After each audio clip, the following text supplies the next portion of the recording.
Hai guys, welcome to Otomasi TV. Kami dari kelompok 7 mau kasih tahu nih ke kalian apa aja sih perubahan yang terjadi setelah adanya otomasi. Sebelum kita mulai, kita perkenalan terlebih dahulu. Nah, anggota dari kelompok 7 ada Marcella Darmawan, Ricardo Indra, Brian Kim Pangestu, Glensius Gita Stanley, Kevin Dawa Saka, Ferry Gunawan, Sherlyn Leonika, Nikolaus Kristiardi, dan Hugo Alfonso.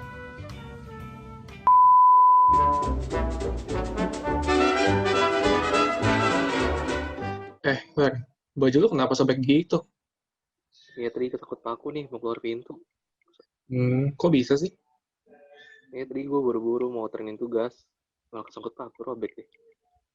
Pasti tugas yang malam kumpul ya? Iya, yang ntar malam. Gue juga baru kumpulin. Berarti baju lu pasti jahit dong.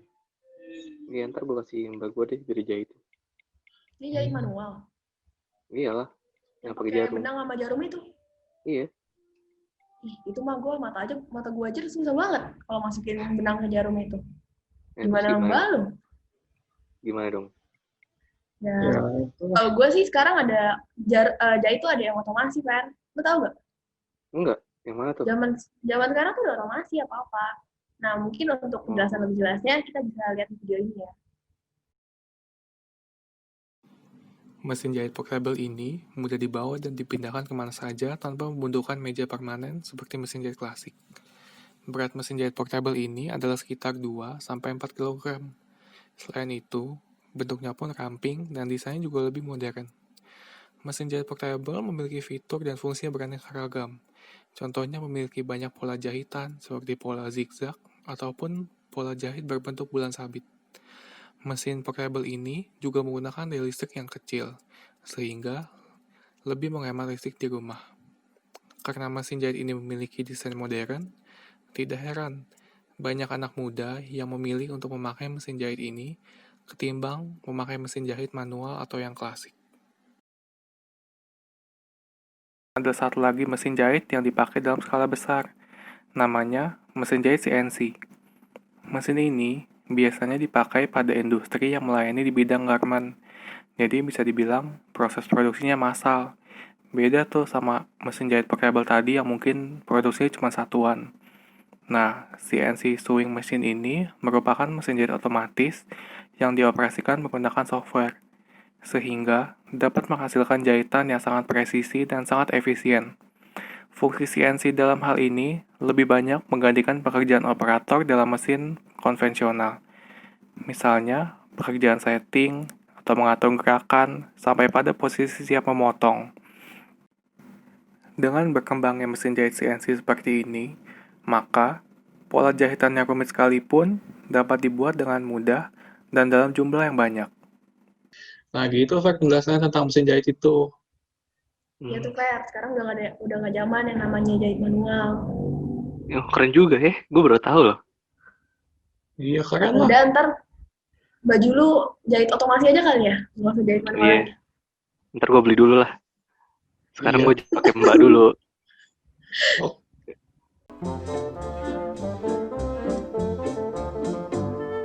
Woi Glenn, apa kabar Glenn? Gila udah lama nih kita ketemu. Baik nih. Si Kim mana nih si Kim? Kim? Oi, sorry telat nih gue nih. Maaf ya, lagi sibuk gue di rumah. Sibuk ngapain sih? Kan gue lagi pada libur juga. Iya, gue di rumah lagi bantuin usaha sama gue, bikin roti gitu. Ya lumayan lah buat dapet penghasilan. Daripada gabut doang kan di rumah. Gila, gue sibuk banget loh. Keren. Bikin roti gimana Kim prosesnya Kim? Prosesnya ya dari penyediaan bahan sampai itu roti dikemas, emang agak panjang sih. Udah gitu juga pasti bikin badan jadi capek. Bahkan tuh mak gue harus bangun pagi-pagi buat siapin bahan-bahan yang buat jadi bahan dasar rotinya itu. Ya elah Kim, zaman sekarang udah modern kali. Nih gue kasih unjuk nih video buatan roti pakai mesin. Di masa modern ini, semua teknologi industri sudah berkembang. Dalam proses produksi di pabrik, tenaga manusia juga semakin jarang dibutuhkan, karena semua sudah serba menggunakan mesin. Contohnya, seperti pada pabrik roti yang satu ini. Semua proses produksi dari awal pembuatan adonan hingga proses pengemasan sudah menggunakan mesin dan tidak membutuhkan tenaga manusia. Pertama-tama, semua bahan dasar adonan dimasukkan dalam wadah besar dan diaduk menggunakan mixer otomatis. Setelah adonan jadi, adonan yang masih kasar itu dimasukkan ke dalam mesin penggiling. Mesin penggiling yang berisi adonan tersebut langsung disambungkan ke tahap pemberian mentega. Saat proses pemberian mentega, bagian bawah adonan roti diberi tepung terlebih dahulu agar adonan tidak lengket. Setelah diberi mentega, adonan tersebut akan dimasukkan ke mesin penggiling berikutnya dan digiling terus-menerus hingga adonan mencapai ketebalan atau hasil yang diinginkan.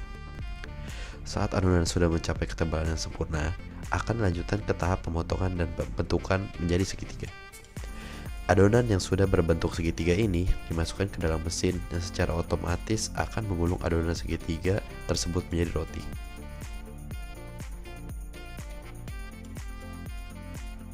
Selanjutnya, kita akan masuk ke dalam tahap pemanggangan. Pada tahap ini, adonan mentah tersebut akan dipanggang dengan suhu 200 derajat Celcius selama kurang lebih 15 menit. Roti-roti yang sudah matang diisi menggunakan mesin dengan berbagai varian rasa. Walaupun semua roti terlihat cukup baik, terdapat tahap pengecekan kualitas produk. Tahap ini akan memisahkan produk yang layak untuk dipasarkan dan tidak. Lalu tahap terakhir adalah proses pengemasan. Setelah dikemas, produk siap untuk dipasarkan ke konsumen. Keren kan Kim?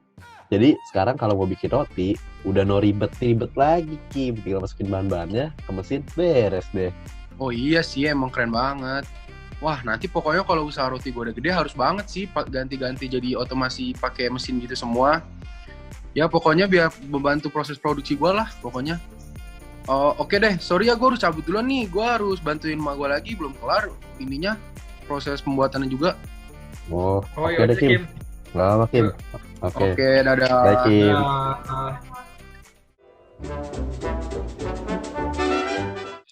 Mama gue mau jual nasi tim nih. Ada yang mau beli nggak? Mau dong, mau. By the way, lu beli ayamnya di mana, Dok? Kan harus dicincang ayamnya. Jadi gue tuh pakai ayam kampung. Terus gue beli ayamnya tuh di pasar. Terus nanti gue potong deh manual. Hah, seriusan? Buang waktu dan tenaga banget sih. Nih gue kasih solusinya biar lu gak begitu lagi dok. Mesin pemotong ayam memang begitu besar digunakan di dalam bisnis pengolahan ayam. Seperti bisnis ayam potong salah satunya. Di dalam bisnis ayam potong, mesin potong ayam ini memiliki peranan yang sangat penting. Mesin ini memiliki kegunaan sebagai pemotong daging ayam dengan ukuran yang bisa disesuaikan. Dalam bisnis, baik skala kecil maupun besar, penggunaan mesin otomatis membawa dampak yang signifikan, termasuk mesin potong daging ayam ini yang memberi beberapa manfaat berikut ini. Yang pertama, bisa memotong ayam lebih banyak. Kemampuan mesin potong jenis ini memang bisa ribuan kilogram dalam sehari.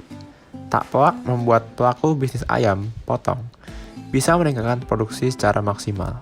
Daging ayam yang bisa dipotong menjadi lebih banyak, namun tidak menambah jumlah operator mesin tersebut dan tidak memerlukan banyak tenaga. Semakin terbiasa operator menjalankan mesin ini, maka kegiatan memotong daging ayam memakai mesin ini semakin cepat dan hasilnya semakin berlimpah. Yang kedua, proses pemotongan tak memakan waktu yang lama. Selain lebih banyak, ternyata penggunaan mesin potong ayam juga memberi solusi untuk menghemat waktu produksi. Kegiatan memotong ayam atau daging ayam ini dijamin memakai tenaga mesin yang hanya perlu dicek sekali ketika dioperasikan.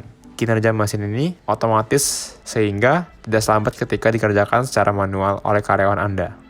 Maka, untuk menghemat jam kerja dan memangkas jam lembur, Anda bisa menyediakan mesin ini supaya bisnis ayam potong lebih maju dan berkembang. Yang ketiga, hasil lebih rapi. Saat memotong daging ayam secara manual, maka hasil potongan sangat dipengaruhi oleh pengalaman pemotong, serta ketajaman pisau. Jam terbang yang masih terbatas, membuat operator pemotong ayam kurang teliti saat memotong bagian per bagian, sehingga kadang besar sebelah. Hasil potongan yang tidak rapi, seperti ada beberapa daging yang nampak terkoyak, akan lumrah ditemui. Jika dikemas tentu kurang menarik, maka digeser oleh mesin memotong daging ayam. yang hasil potongannya lebih rapi dan sedap dipandang untuk mendongkrak omset penjualan. Wah, bener juga ya. Soalnya biasa gue beli di tempat langganan gue, tapi dia nggak menerima jasa pengiriman ayam. Jadi gue harus potong manual deh.